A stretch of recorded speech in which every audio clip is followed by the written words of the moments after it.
Mm. Mm. Mm.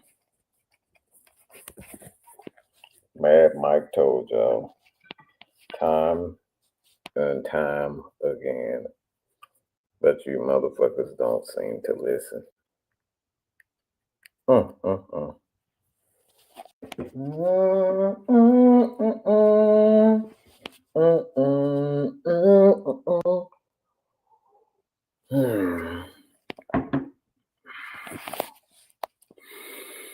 Woo.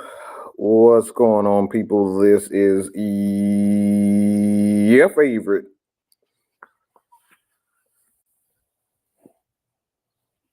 boy, Mad Mike.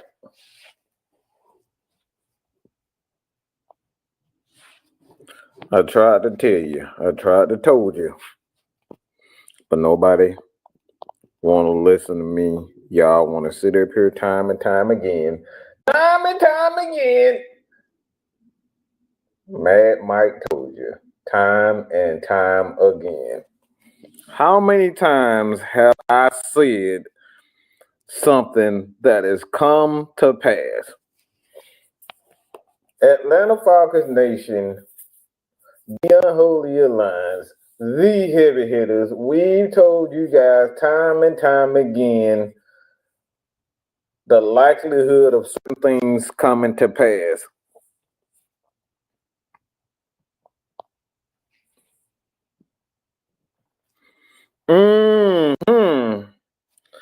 We try to tell y'all a lot of things.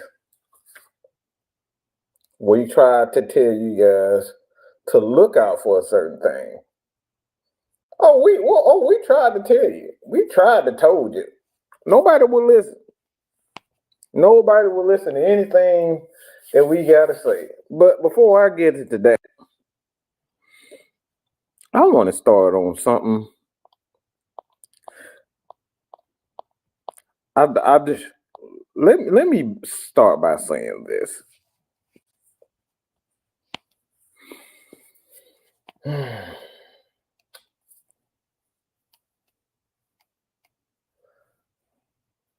The sports world is a disease right now. I tried to tell y'all.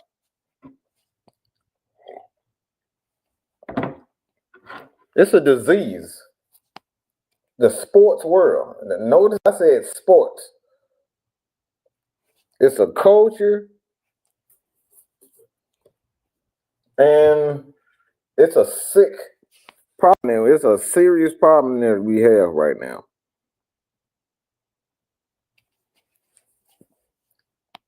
And the problem is selfishness. Oh, there's a lot of selfish motherfuckers out here. Starting with that son of a bitch, LeBron James. Yeah. I was told that, this guy, he's looking out for himself. He's looking out for his family. He's doing what's best for himself. Oh, we motherfucking know it. Oh, I fucking know it.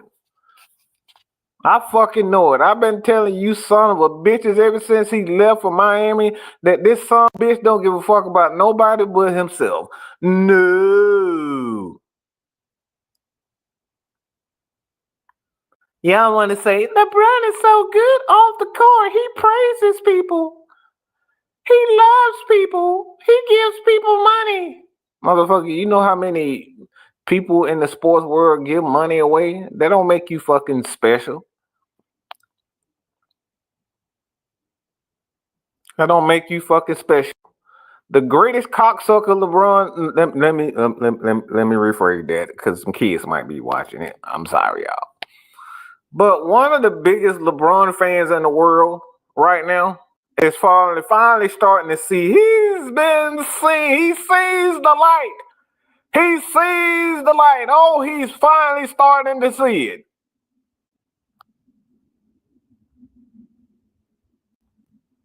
He's finally, he is starting to see it. Everything that everybody been saying about LeBron and his selfishness for years to come. Oh, he cares about Cleveland. No, it's Cleveland fault because they don't appreciate LeBron, man. They don't appreciate him. Okay, whatever. What happened to Miami? Yep, LeBron didn't get away with Miami. Pat wasn't having that shit, so guess what? He ran his ass back to Cleveland. And then go back to Cleveland and take his ass to LA. They won that fake ass championship, and guess what happened? The franchise has been on down spiral ever fucking since.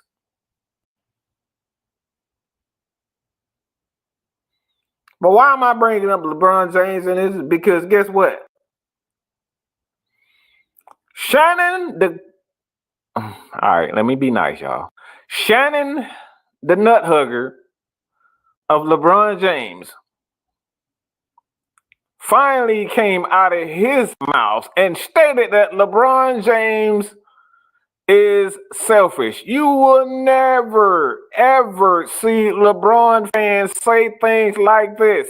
So for Shannon Sharpe to come out and state that the whole time LeBron knew that he wasn't going to play in the All-Star game, he could have given another young player the opportunity to what? Play in that game. No, what LeBron do? He wait till the last motherfucking minute, show up like he's a fucking superstar, late, try to pretend like he love everybody, going in the locker room in front of the cameras, shaking everybody goddamn hand like it's like he's goddamn MJ with 9 titles and shit. Like he's goddamn Bill Russell with all these fucking titles, like he's Kareem Abdul-Jabbar. Like he's Michael fucking Jackson when he got people fainting and shit. No, LeBron ain't none of that shit. He shows up late like he's a motherfucking megastar to the All-Star game, knowing goddamn well that he wasn't gonna fucking play. Why the fuck did you show up if you know you ain't gonna fucking play?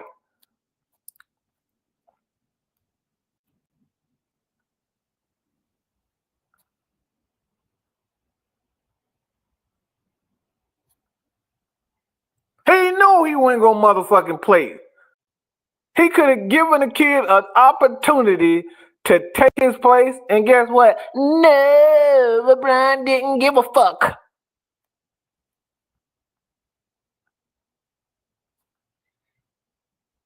And Shannon Sharpe calls him out. And the whole world goes, I can't help but call him a hypocrite on this. Yeah, it's the same LeBron James. And I said last night, the reason why we have the issue with the NBA right now, because motherfuckers like LeBron James don't give a shit. I'm a huge Stephen Curry fan. And I see that he's not the same player, and his career is coming to an end. It's slowly coming to an end. He's not the same player. I think we all clearly see that. So guess what happens? You look, they try to do whatever. Give other guys an opportunity. But what LeBron does, he shows up late to the All-Star game, didn't give another player an opportunity to take his place because he knew goddamn well that he wasn't going to play, but LeBron didn't give a fuck.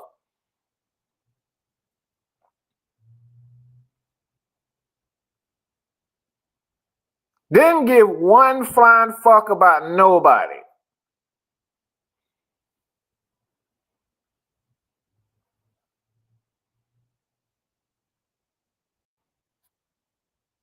Didn't give not one flying fuck about nobody but himself. He shows up shaking hands with players like he goddamn love them. You don't love nobody but your motherfucking self. You don't love nothing about nothing in the NBA. Guess what? Why? Because it's about LeBron James and whatever that motherfucking agent that he is. I don't care about them. And again, why am I saying this? It's because this piece of shit right here just got into he just got This motherfucker literally just got in the league and decided he wants to say some shit like this. And I'm gonna bring it all together, okay? I'm gonna bring it all together so everybody can understand where I'm coming from. OGs ain't being OGs right now. The OGs ain't setting precedent. They ain't sitting the kid down to say, hey, bro, you might want to stop that shit. There's some dumb ass shit that you doing right now. There's some selfish ass shit right now.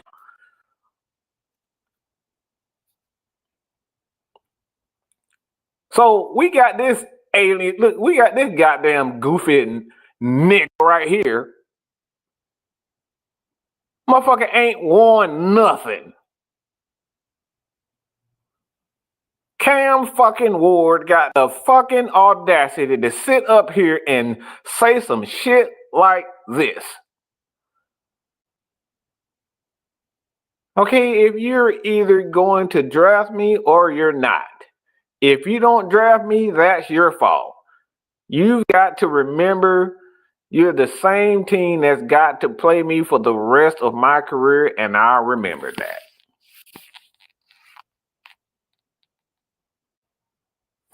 Who in the fuck are you?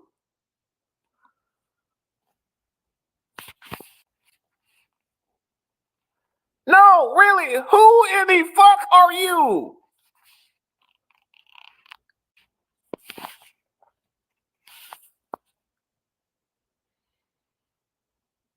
Let me say that again.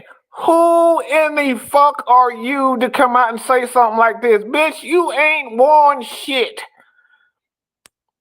You playing at the University of Miami, and guess what? Nobody on the campus don't fucking know you.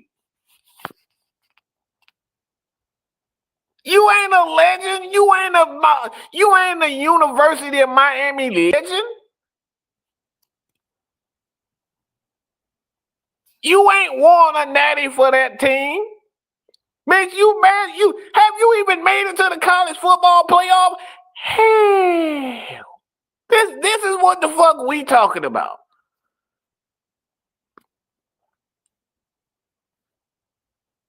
This motherfucker ain't made it to a college football playoff, but you sitting up here talking all this shit like you fucking legend quarterback. Who the fuck are you to be sitting up here saying, well, if you don't draft me, that's your fault? How about it's your motherfucking fault that you ain't gonna be the number one overall pick? Now, we got some teams that'll go out the way and may think this guy's this. We've seen it before, Trey Lance. But bitch, you ain't even Trey Lance.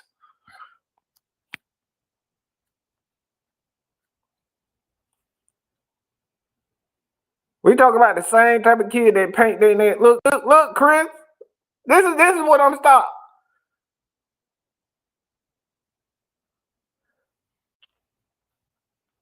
Like, what the fuck are we talking about, bro?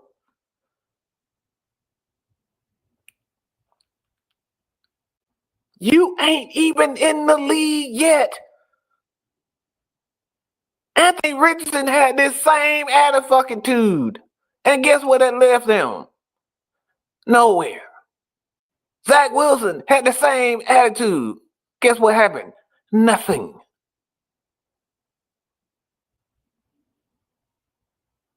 Josh Rosen, all these guys had the same, well, I'm that motherfucker.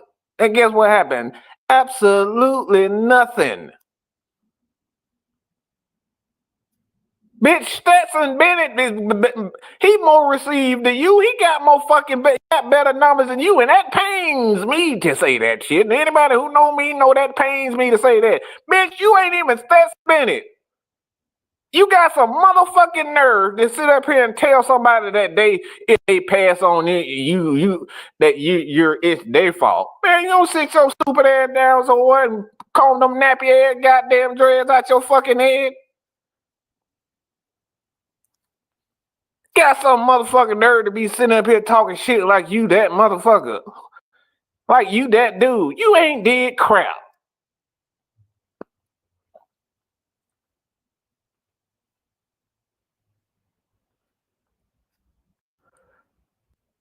The power is shifted. It's not about winning anymore. It gives a false sense of entitlement and power.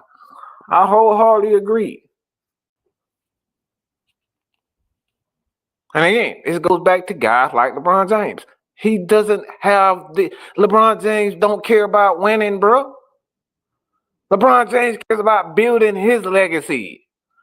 So much so he'll use his own kid to build his own legacy. He don't give a shit about his kid not being ready for the NBA. That kid should have never even been in the damn draft. But LeBron pulled his little power move to get this kid drafted, knowing damn well he wasn't at. Look, I could shoot better than him at this point.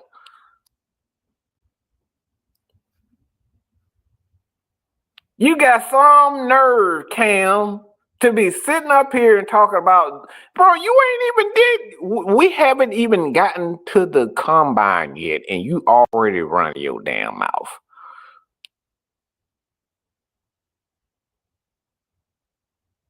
I can see if you're a Cam Newton. Cam Newton actually did something in college. I can see if you Stetson Bennett. Guess what? Stetson Bennett actually did something in college. So if he came out and said something in the combine or whatever the case, well, you know he's a fucking champion.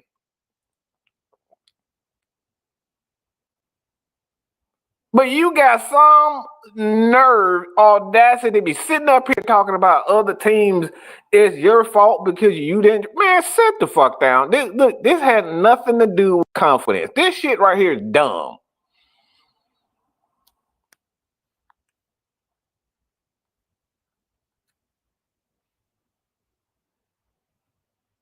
Eli didn't even talk this shit. That's the crazy part. Even Eli did something in college. This dude ain't did nothing.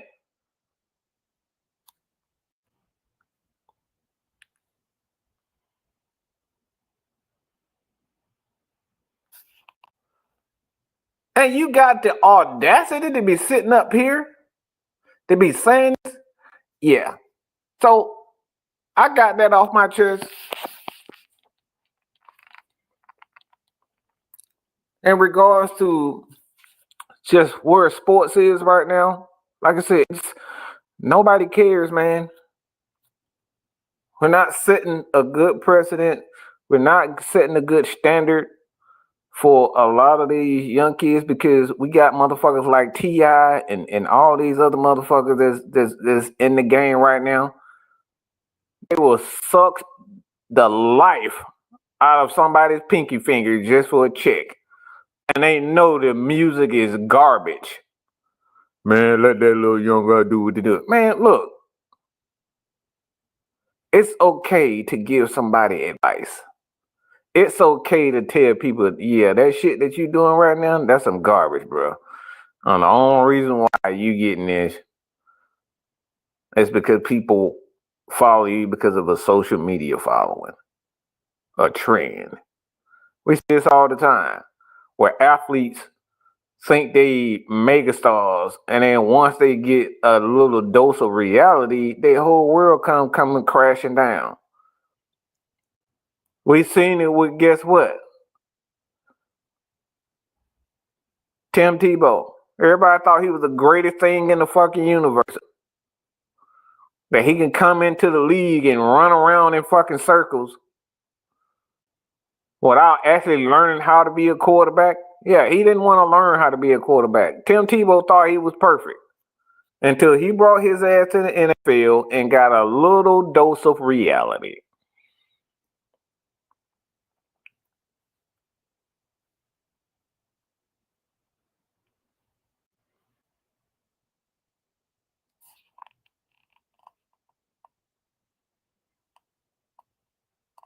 Man, if you Southside, if you think that man care about LeBron like LeBron James, you a fucking fool. That man don't give a flying fuck about LeBron James. LeBron James Jr. was not ready for the NBA period. He was barely ready for college. Let's stop being these nut riders and call it for what it is. I grew up in the sports world. I've seen what good players and great players look like. Up close personal. He was never ready to be in the NBA.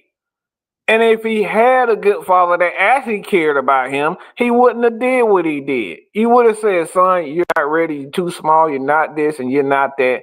You need to go to college and at least average 10 points a fucking game.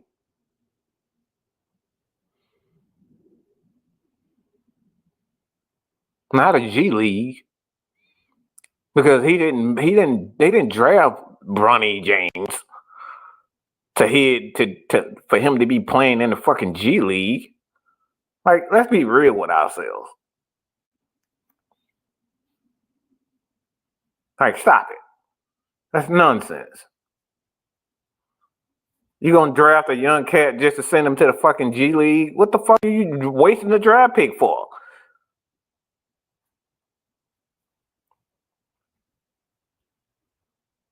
No, they actually do. No, I totally disagree. The problem is OGs, they too scared and chicken shit to tell these motherfuckers what's really real. And it starts with the parent.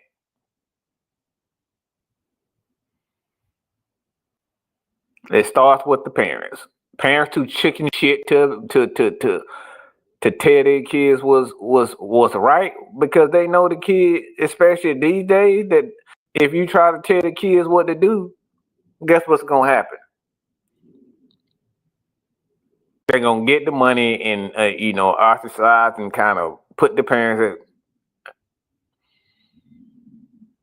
man, my parents don't believe in me. I ain't gonna give it no money and leave. So parents too scared because they so driven by the money and the check, they don't even want to tell the kid the right thing to do and what they should be doing.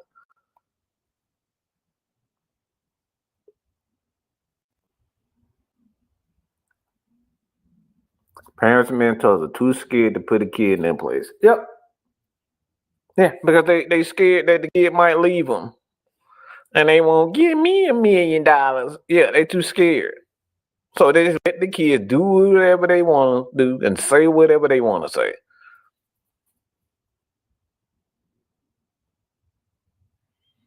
This right here, Dirty Bird. You can be the bad motherfucking college coming to the NFL and get hurt after get hurt and you're afterthought.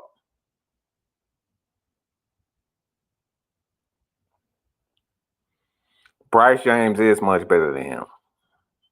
But at this particular point, Bronny ain't got no business and he still should be in college. He should have been a 4-year starter in college, come to the NBA. But nope, LeBron James had to push him. He had to push that kid knowing damn well he wasn't that good.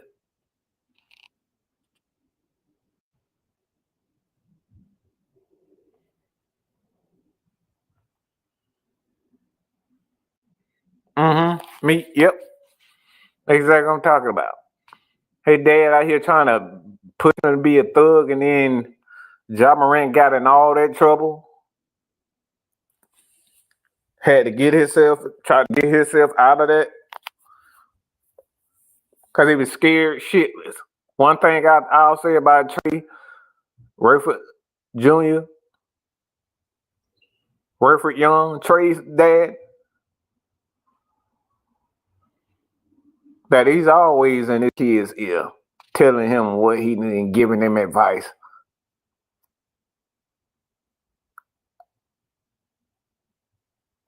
He's always doing that. Not to say he's the only one, but we see this a lot. And to be honest, man, I'm kind of proud of Ja because he ain't doing all that dumb shit that he was doing before. And we know from the very beginning that his dad was one of the main reasons why we do it. Because like I said, his dad was right there with him, acting as a damn fool on the sideline, trying to get in a fight with people.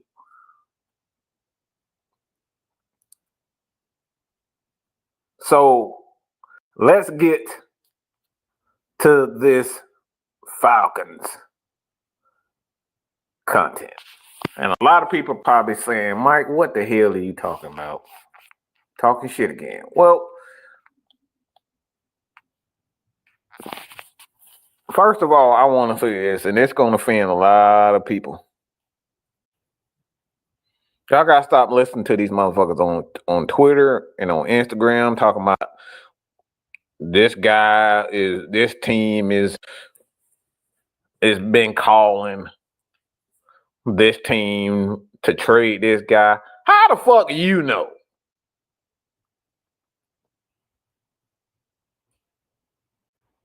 Do we even take the time to think about ourselves? How this motherfucker right here?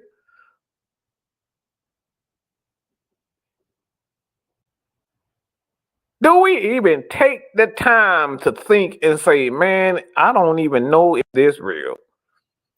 How does this person, do we even take the time out to question these people and say, man, how the hell do you know what the Atlanta Falcons are doing?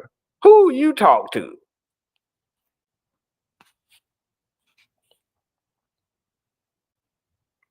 I've been hearing a lot of nonsense from these content creators, Twitter, Instagram, a few of them, not too many of them on YouTube.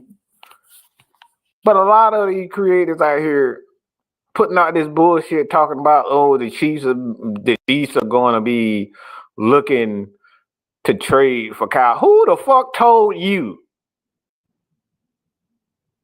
We don't even know what Terry Fontenot, where he gonna show up from time to time. But somehow you motherfuckers know that he been calling the Chiefs or the Chiefs been calling him.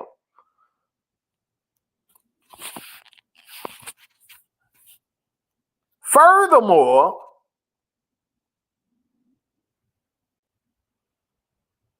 why in the hell would the Chiefs call the Atlanta Falcons after the trade deadline?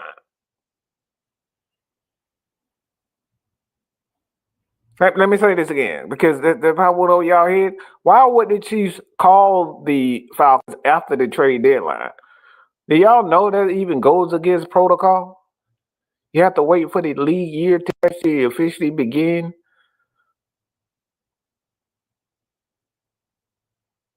Probably didn't know that.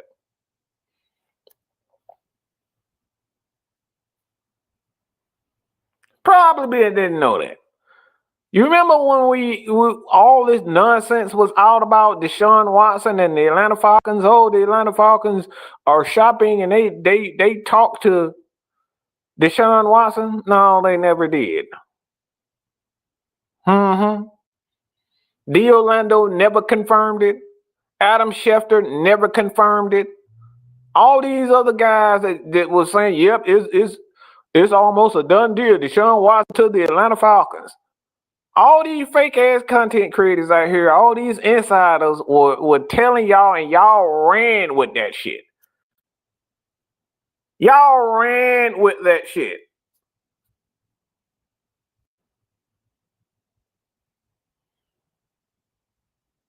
Y'all ran. Oh man, Arthur Blank, man, he trying to trade all our picks with Deshaun Watson when we got Matt Ryan.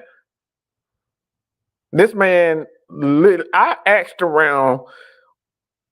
We talking about NFL players. I hit up every last one of my sources. Okay? Every last one of my sources. All of them. The ones that are connected to the team. Would you guys take a wild guess what they told me? We're talking about those that actually work for the organization on top of it, okay? Every players and the people that we see writing the articles, doing all the content for the Atlanta Falcons, all told me this. Take a wild guess what they said.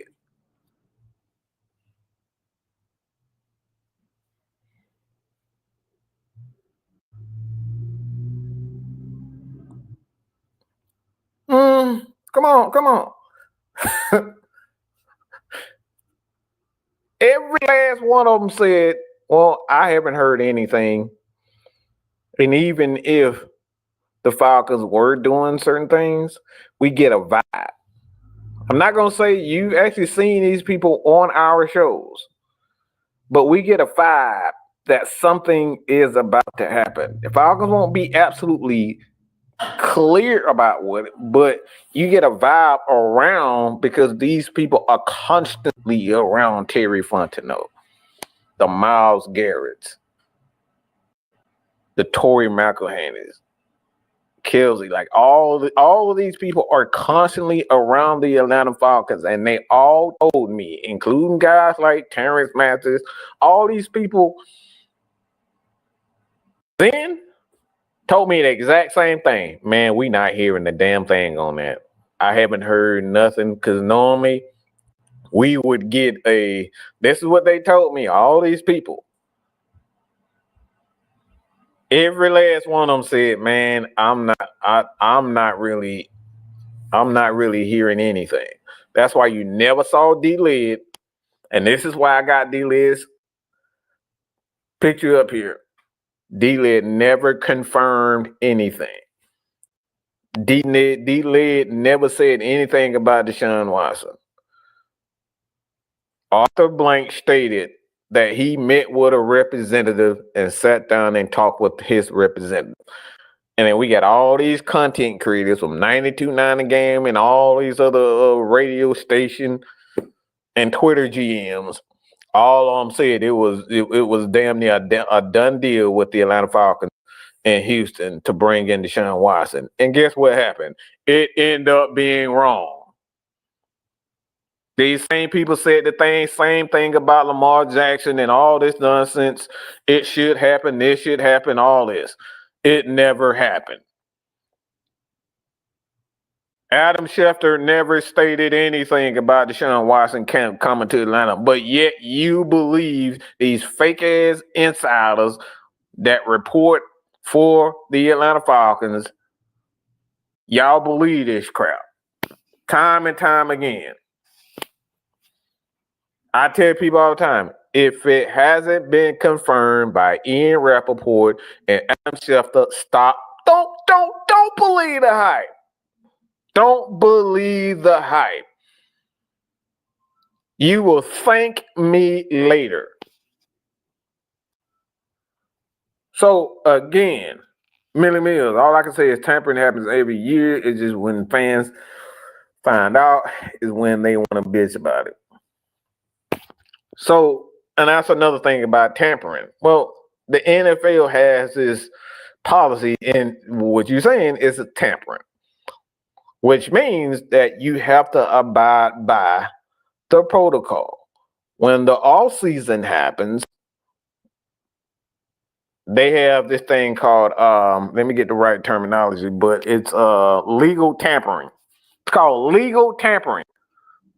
Why would the NFL come out and say legal tampering?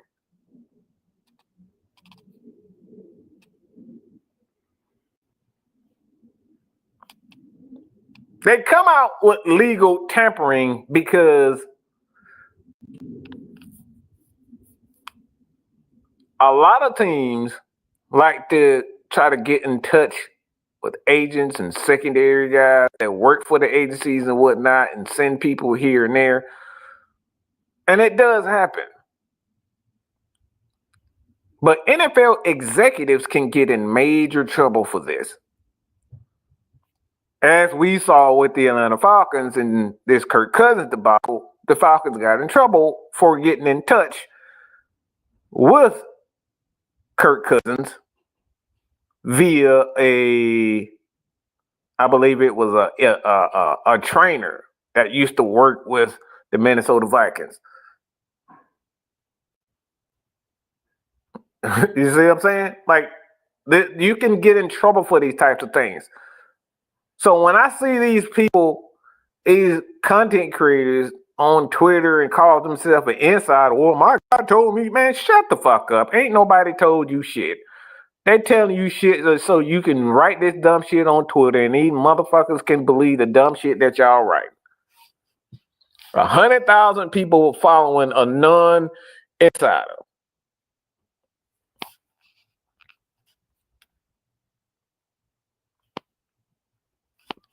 But NFL executives can get in trouble. We've seen this even with the Patriots.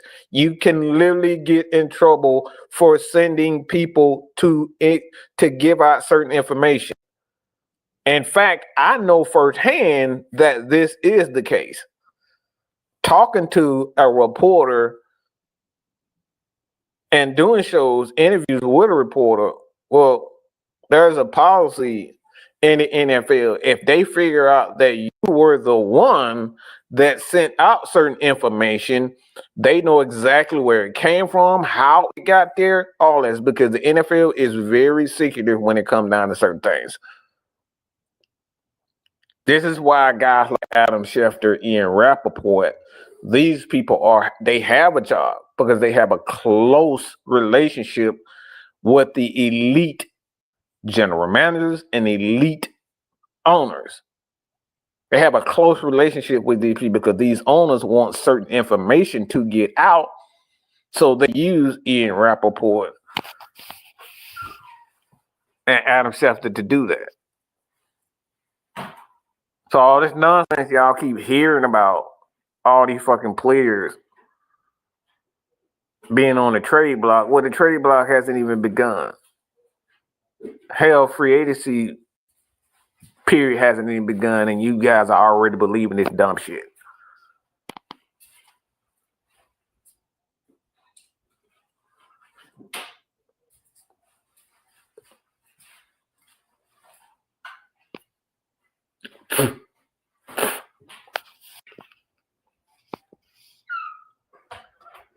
So again, please stop listening to these people.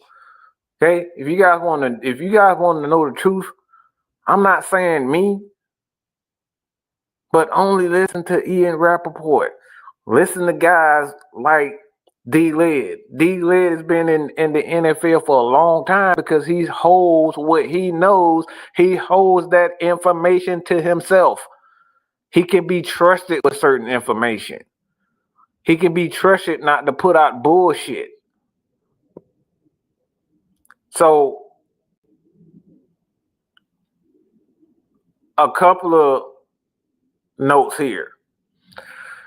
Well, this is from D-Led. There's a reason why GM Terry Fontenot didn't go to the Senior Bowls. He got some very big internal decisions to make or to present to the Falcons collaborative. And the question was posed on 92.9 The Game, why there's a real chance of Grady Jarrett and David Onyemata won't be with the Atlanta Falcons next season. And you're probably saying to yourself, Mike, why are you bringing this up? Well, again, go back to those sources. D-Led might be annoying with his voice and his questions at times, but one thing I can say about D-Led, he doesn't put out bullshit. He doesn't double down on dumb shit that he knows is not going to happen. Now, he'll put out his personal opinions about certain things. I think we all know that he loved the hell out of his homeboy Clarence, who's a Cowboys reporter. And he loves the damn Georgia Bulldogs. We know that about D-Led. But you look at this title on is Grady Jarrett is gone. This is a conversation that we had to put out there. We put this out there. This is what happens when you miss out on a huge free agent. You make a deal with a Kirk Cousins and it doesn't go as planned. This is what happens. You have to make these difficult decisions. And we told you guys, from Matt Ryan to Julio Jones to Roddy White, if the Falcons were willing to trade and get rid of these guys, then who in the bloody hell is Grady Jarrett? They will get rid of Grady Jarrett in a heartbeat. They don't care about what the fans and how the fans view him and him being good in the community. Because at the end of the day, it still comes down to what? Business. And right now, with a guy like Grady Jarrett, who hasn't been one of these guys that have given us 10 sacks consistently, you can no longer justify keeping him on the squad when he's making dang near $20 million a year. And we try to tell you. Now, I know a lot of people probably said to themselves that David on your model. That's probably a no-brainer. But Grady Jarrett, if you want to bring in a Myles Garrett, guess what has to happen? Well, Grady got to go. You're not going to bring in a Myles Garrett and not get rid of a quality piece. Okay? It's going to be Grady Jarrett. It's going to be a Jake Matthews or a Caleb McGarry or a Tyler Algier. These guys are going to have to go.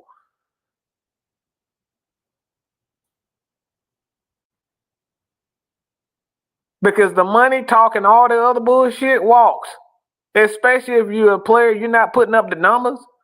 All that other shit, I don't give a fuck about you being a good human being. If we suck and you being a good human being, what the fuck good did that do for fans? We won a championship. What the fuck good did that do for Arthur Blank when he's trying to bring a product, at least a playoff product? We ain't been in the fucking playoffs since what? 16? Since the motherfucker been built, we ain't been to the fucking playoff, host a playoff game.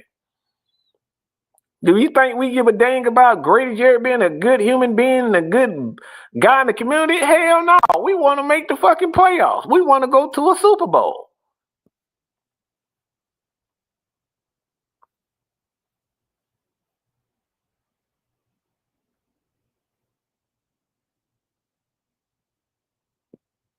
The Falcons are not out of cap hell. I don't know why people keep saying that, but the Falcons are not in cap hell. Okay? They're not in cap hell. The Falcons don't have anything over $30 million, $40 million in cap. Dead cap. That's a whole lot better than what you guys think. The thing is, and this is what these content creators putting out,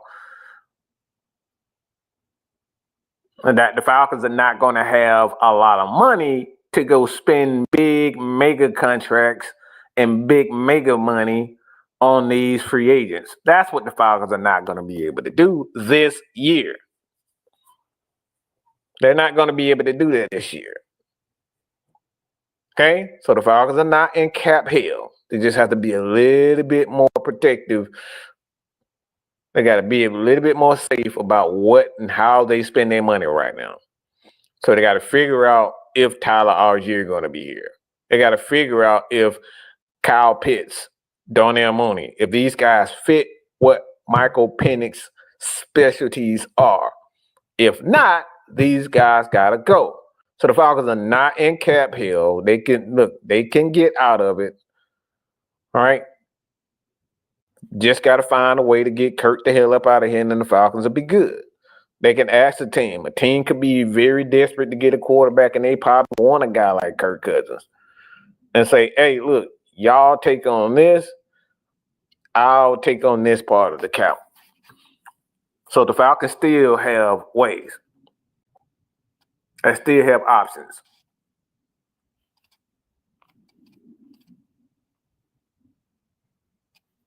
So as far as the cap is concerned, no, the Falcons get out of it. You know? Because what Terry Fontenot did, he's done a great job of not putting this team in these long, extended contracts where we're paying guys past 3 years. Once you start paying all these key players past 3 years, that's when you get in a lot of cap hills. Because what happens is the contracts are so long, each year you have to continuously try to, get rid of this guy and make necessary adjustments as far as make the necessary adjustments as far as these guys the cap and the money is concerned. Bring in this guy. Can I keep this guy? And oftentimes when you look at a team like the Saints right now, the Saints are in $78 million in dead cap because of what they did. They kept extending these contracts, restructuring contracts, and all it did is push the money down the line. The dead cap down the line. So every year you would accrue 10 million, 15 million, 20 million, 30 million, 40 million, and then all of this compile over time. That's what happens when you give these guys these long ass contracts, 3, 4, 5 years of extensions. What the Falcons have done, and a lot of teams are learning, that you give a player a 4-year, 5-year deal, guarantee 3 years, and then after those 2 years, 3 years, you figure out, all right, is this guy on the decline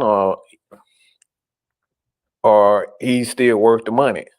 If he's still worth the money, you give him another 2 years, and that second year be another team option, a player option. But that's what the Atlanta Falcons and quite a few teams have been doing for a while. You never want to get in these long contracts, because if you look at the free agency with the Atlanta Falcons, with David Onyemata, Caden Ellis, you look at even with Kirk Cousins' contract. Kirk Cousins' contract is really a 3-year deal. David Onyemata, I think his was a 3-year deal. Caden Ellis a 3-year deal. Falcons very seldom get into a long contract. The only one that I believe that they've given past 3 year, at this point, I think it's Chris Lindstrom. Maybe AJ Terrell also. When you just look at these contracts, most of the teams that get themselves messed up, and we're seeing the Cincinnati Bengals are having a hard time with that because they've given all these offensive weapons these 3, 4, 5-year deals of guaranteed money. All the spaces then pretty much then got used. Now you got to figure out how they're gonna keep T. Higgins and Henderson and all these guys, because they put all these big old contracts past 3 to 4 years.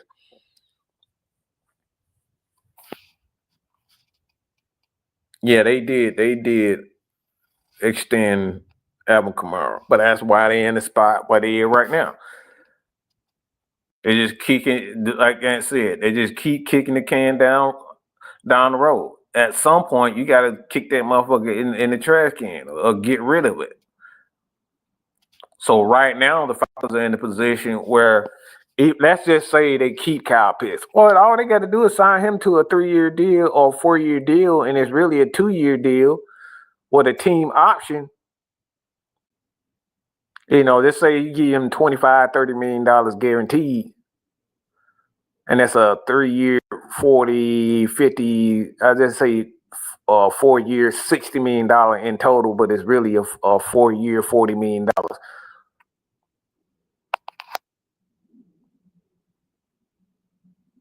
So that 4-year, $60 million, which really is a 2-year deal, Kyle Pitts got 2 years to kind of find themselves.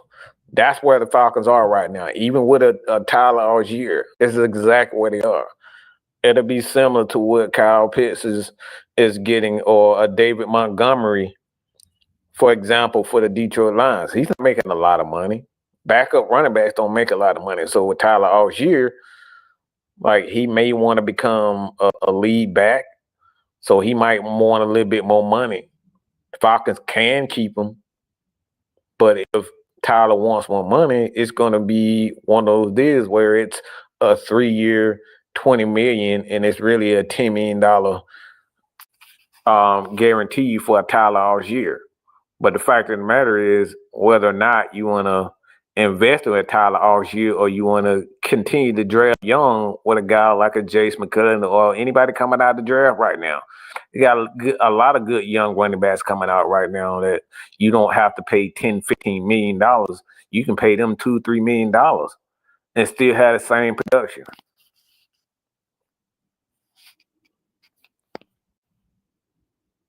And with Jesse Bates, what a lot of people don't think about that, man, is that Jesse Bates right now is in a position where the Falcons have to figure out whether or not they're going to give him an extension because he has 2 years left of money.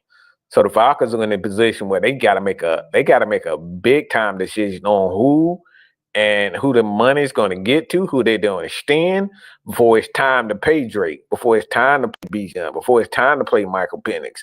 They got to figure that out now. And like K-Style said, if they draft a safety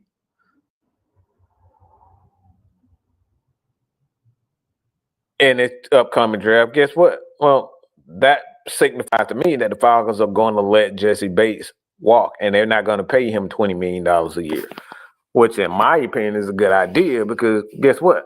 These guys get older. Yeah, I appreciate him, but at the end of the day, you can't keep a good quarterback and have a good offense and, paying a defensive guy, multiple defensive guys like a AJ Terrell, a Grady Jarrett, and a Jesse Bates, $20 million. That's $60 million just going to 3 players, bro.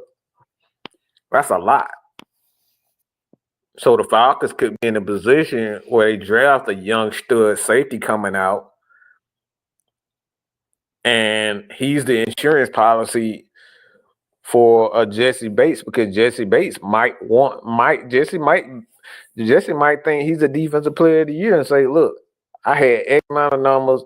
I need $25 million a year.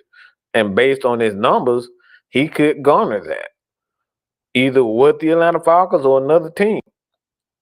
And if the Falcons end up passing on him, well, you want to have a plan because we don't know Helland is going to be that guy. I think we all know that Justin Simmons ain't that guy. At least he wasn't this year. So the Falcons have to plan for that also. So it's a lot of stuff.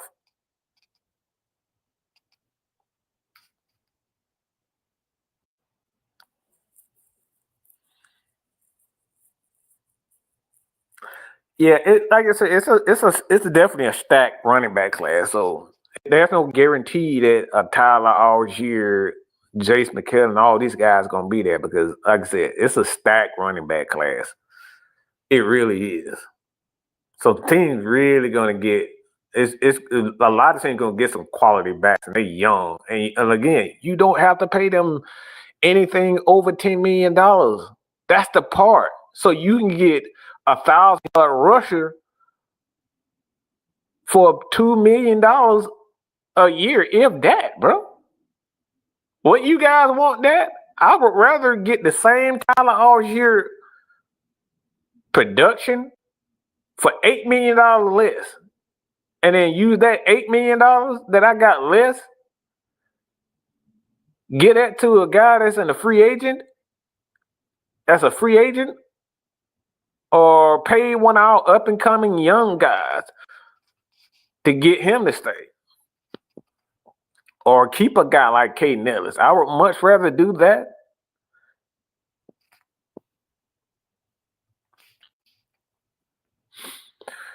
Do you think the Panthers are close or far from the Falcons in competition? I mean, no, I don't think. They got a lot of ways to go. They got a lot of questions on the offensive line. They still got coaching questions and organization issues. We don't know what Chubb what the motherfucking name? The running back. But we don't know where he is, whether or not he's gonna want more money. If they haven't already paid him, they still gotta bring in good receivers. They still gotta upgrade that offensive line. They still gotta bring in some defensive guys. You still don't know what Bryce is at this particular point, although he did improve towards the end of the season, you still don't know where he is. So I wouldn't say that they're a contender, but anything is possible once you get that quarterback position and offensive line running game figured out. You can definitely make be a surprise. So yeah, I wouldn't say they're contenders, but serious contenders. But if they get Bryce, they get him going and acclimated. I mean, you never say never. And then you look at Tampa Bay. Mike Evans ain't gonna play forever.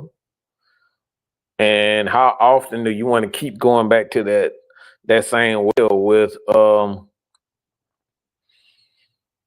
your quarterback? Do you really want to keep playing him? Or you want to start building towards something?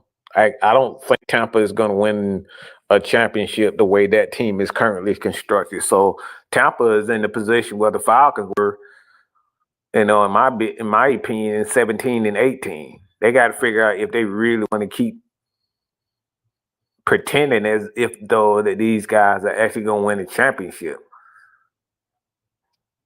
And I don't think.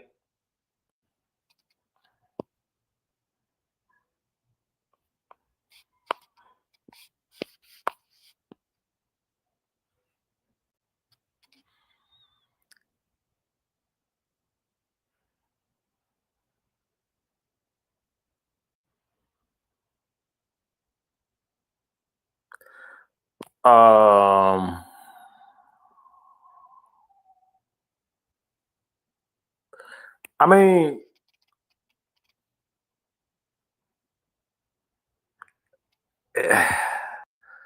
the thing is with running backs, you really it's about it really just it really it's mostly about your offensive line. And just having a running back that fits the scheme, but it's really more so about your offensive line. But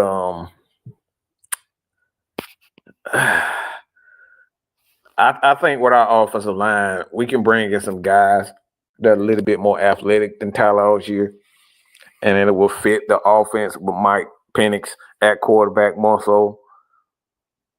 Because what you don't want to do is dumb down the offense. Because one of the things that played the Falcons this year offensively is that when Tyler Algier came in, our team did was put 8 and 9 in the box because they knew exactly what was going to happen with Tyler Algier in the game. Especially when you don't have a quarterback that can move around, you know exactly where people were going to be with Tyler Algier in the back. So with a guy like Bijan Robinson, you can't assume that that running back is going to stay in the same spot. So you're a little bit more creativity when you have a running back that can do multiple things, that can break, that can catch the ball out of the backfield. Not saying that Tyler can't catch, but athletically, he doesn't scare you at all. Let's keep that real. Athletically, he doesn't scare you. Does have a lot of value, but he doesn't scare you.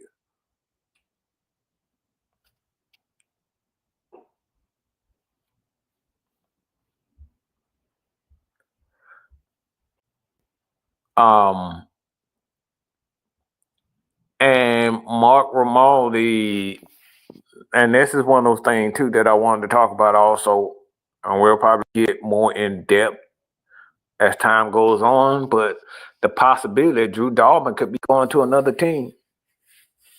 It's a possibility that the Atlanta Falcons could put a tag on him and possibly trade him or negotiate a deal, but it's possible that the Falcons could or will be forced to franchise tag Drew Dalman, and it's going to cost money because if you franchise tag him, in my opinion, he's going to have to get paid somewhere in the top 5 as far as centers salary is concerned. So that might cost the Falcons a little bit more money. So it's increasingly difficult to bring back a guy like Kyle Pitts, Tyler Algier, and even a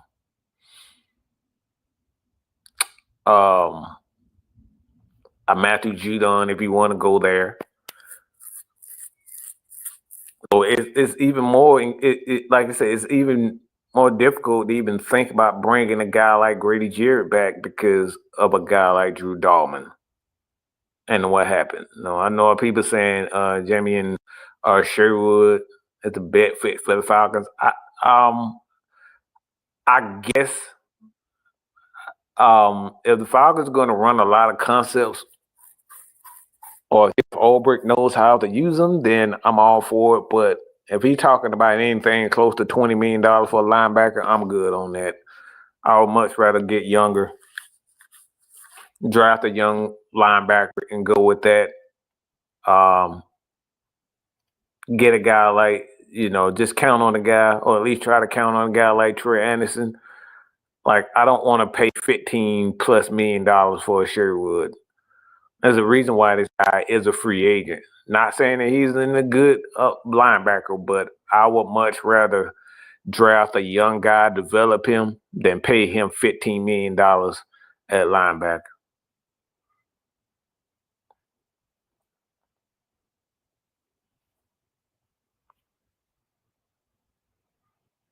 And we can't assume that we'll get a third for Pitts.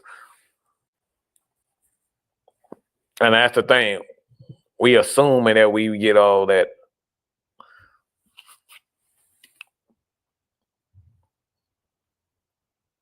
Until I hear that he's on the block from a credible source, I don't assume that we can get anything for him.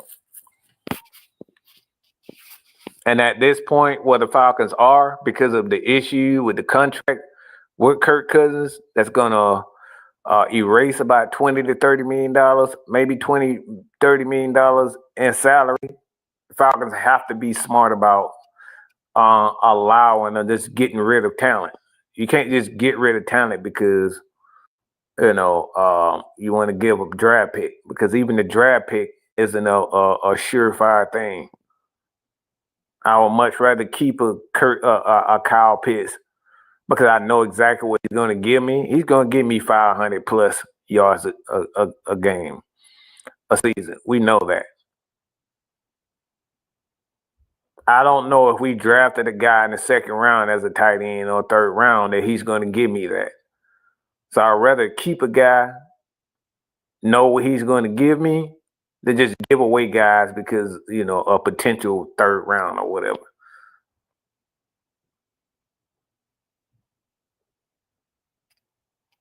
And I think that's the thing, Corey. A lot of fans of all teams, they like to overvalue guys, but like other teams, they think about is it good for them in the long run? Maybe they got a young guy that they is not developing fast enough, and they want a guy that can come in like a Kyle Pitts, have him come in and and do his thing, perform, and that may be a fourth round or third round pick for him. Or you got a team like Cincinnati that may be desperate for a tight end that's athletic inclined like a Kyle Pitts, and they might just be like, look, man, we'll take on that whole salary, but we'll only give you a 4 for it. That might be attractive, but at the end of the day, a fourth round pick for an athlete like Kyle Pitts taking on that salary, well, the Falcons have to be sure that they have a player in waiting for a Kyle Pitts. And to be honest, I don't see anybody on this roster at tight end that's waiting to take over Kyle Pitts' production and his numbers. I don't even see a receiver on this team that's ready to take his production, and to be honest.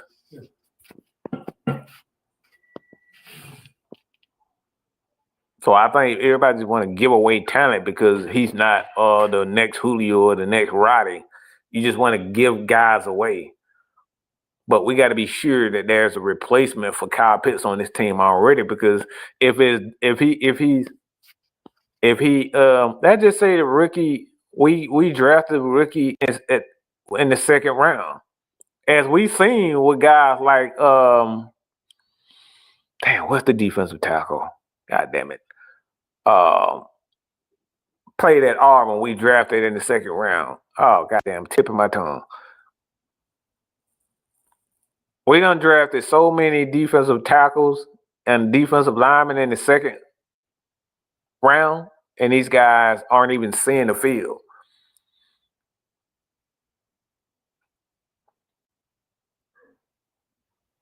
No, that's not true. I don't care about numbers. I care about production, and that's the problem. Y'all care about the numbers. I care about numbers matching the production.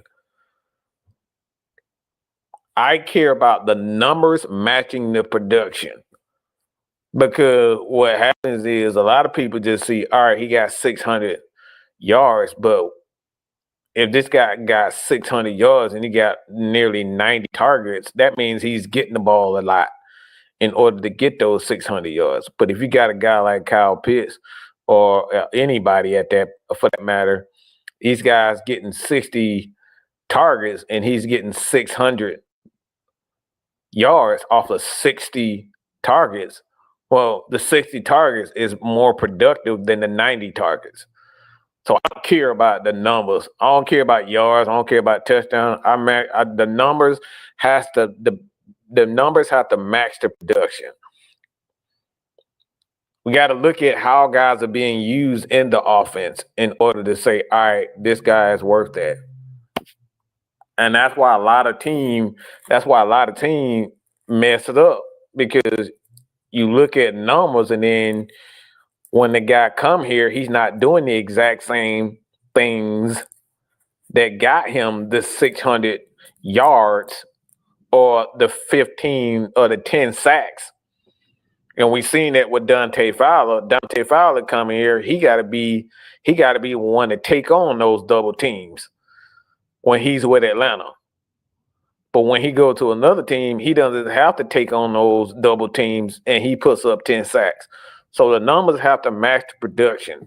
And a lot of times, a lot of these players, they come here, they put up 10 sacks because they playing next to a guy that's eating up double teams.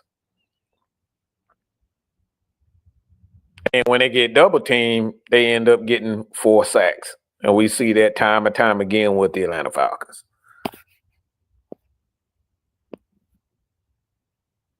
Marlon Davidson, that's it. I appreciate it. Yeah, I don't know why. I don't know why I was thinking Monte Davis. I don't know what the fuck I was thinking. So again, the numbers have to match the production, and the production can only be seen via film. Because a lot of times these players that we think are just getting Ray McLeod or AKA Mr. Ray Magoof, he wasn't. Who the hell double teaming him? They putting the worst covered linebackers on him. They putting the worst defensive backs on him. Okay, so oftentimes you see Ray McLeod, he got a linebacker on him, and he got they third and fourth. They got their fourth best DB on him. Bro, ain't nobody scared of him. Of course he gonna get the ball 60, 70 times. He playing against their fourth worst linebacker or DB. So again, I don't care solely about the stats. The stats have to match the personnel, the production, and that's what a lot of people they don't get that. And this is what makes a guy like, I keep saying it over and over again, but this is what makes Andy Reid so great. He knows exactly what to do with these players and to put these guys in position to succeed, to do that one thing. So he has a multitude of things that he needs to do with certain guys. And right now, with Andy Reid and the Chiefs don't have, especially with the injury with Rashee Rice, they don't have a wide receiver that can take the top off or command the double team. So no teams are afraid of them getting deep.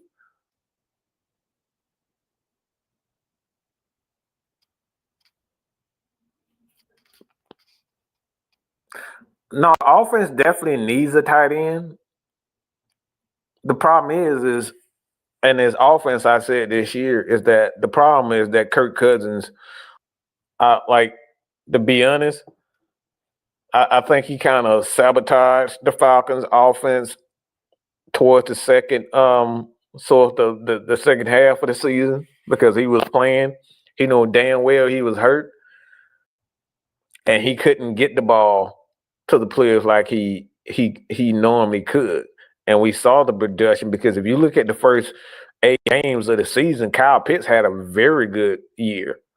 And then after he got hurt, that's when the production went down for Kyle Pitts. They just stopped throwing him the ball. Or Kirk Cousins just stopped trying to get him the ball. He didn't even try to get Kyle Pitts the ball anymore. But we saw when Mike Penix got in there, Kyle Pitts looked like a different receiver. Drake looked like a different receiver because the quarterbacks can actually get the ball in the hands of these guys, of these weapons. And that's why Mike Penix said in an interview, he said, "Look, I gotta do a better job of getting Kyle Pitts, Drake London the ball. It's not up to the offensive coordinators because the coordinators, they can call plays. It's certain things that you can call to get guys the ball, but it still got to get there. The quarterback still has to run those plays and make those plays successful."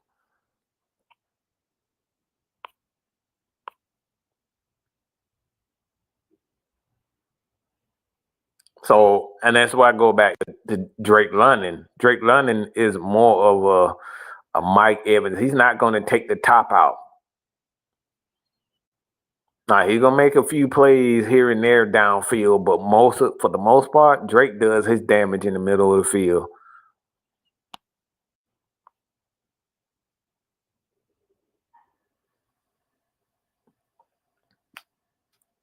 Yeah, D Hop is definitely washed up, and that's the thing when you look at offenses. If you don't have a receiver that threatens a team downfield, you definitely gonna struggle as a quarterback. Got to be able to spread the ball around. Got to be able to create space, and that's what looking at all year. The Eagles didn't do that all year. They didn't spread the ball around. They just ran the ball. A.J. Brown had a lot of injuries. Smith not that. He's not a great receiver, quality receiver in my opinion, but he's not a great receiver.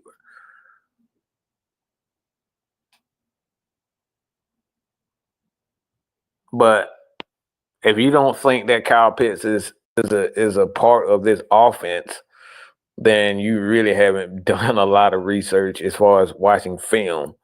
There's a lot of things that the Falcons receivers were benefiting from because Kyle Pitts was just on the field and he commands that respect and his ability to get downfield and use his speed. Now, he may not be the greatest route runner, and at times he doesn't look like he's giving his maximum effort, but he opens up so many things for the offense in itself, including the running game, just because he's on the field.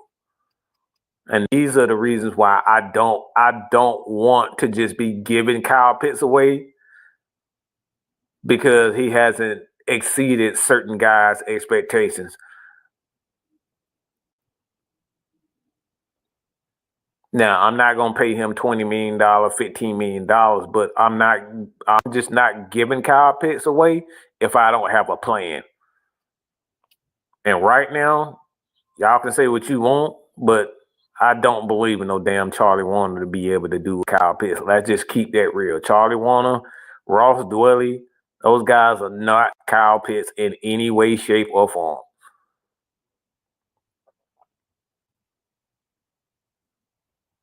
So if the Falcons were to do anything, draft a tight end, whether it's in the first round, second round, third round, I'm for it. And you figure out what you're gonna do with Kyle Pitts, perhaps trade him. I'm cool with that, but I'm not cool with just getting rid of Kyle Pitts just to be getting rid of him. And you don't have a plan. Gotta have a plan, bro. There is nobody on this team that is a deep threat. Now, a lot of people keep saying that Darnell Mooney is not a deep threat the way that you think he is. He's very explosive and out of his break. He's a great route runner. That's where he does a lot of his damage because he's extremely quick and he can. It's just certain people that don't have a lot of speed or elite speed, but these guys can get open deep. Darnell Mooney is a guy that can get open deep, but you don't look at him as a deep threat like that. He's a great route runner and he can get open and he knows where to go and how to use his athleticism.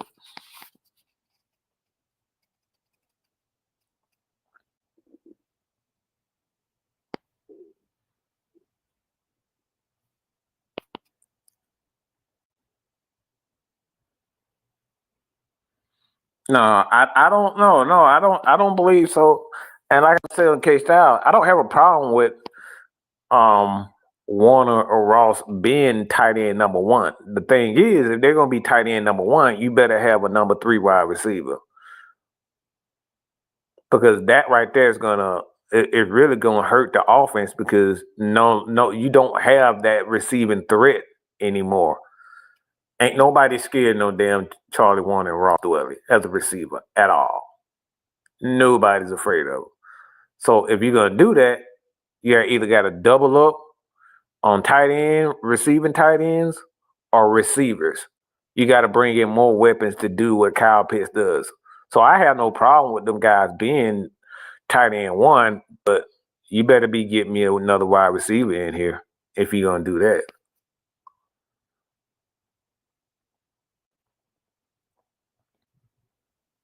Yeah, he like Mooney is an elite. Um, he runs a lot of double moves. That's what he's very good at, and that's why I say he's more quick than he is. And with receivers like Mooney, who's more quick than fast, you need more time in the pocket. But with a quarterback like Michael Penix, who pushes the ball downfield anyway, like he's gonna. That's one thing I do like about Michael Penix is that he's going to force these receivers to play at maximum effort because if you don't play and you're not watching him, he can embarrass you by hitting you in the back of the or breaking your fucking fingers because you're not ready for the ball and you're not getting your head around. Like Michael Penix with that arm strength, oh, he gonna break some fingers. Oh, their fingers gonna be fucked. No pun intended, but the Falcons' fingers are gonna be fucked with a guy like Michael Penix. He's either gonna hit your ass in the head with the ball or he gonna break your fucking fingers. So you better be on your P's and Q's with Michael Penix.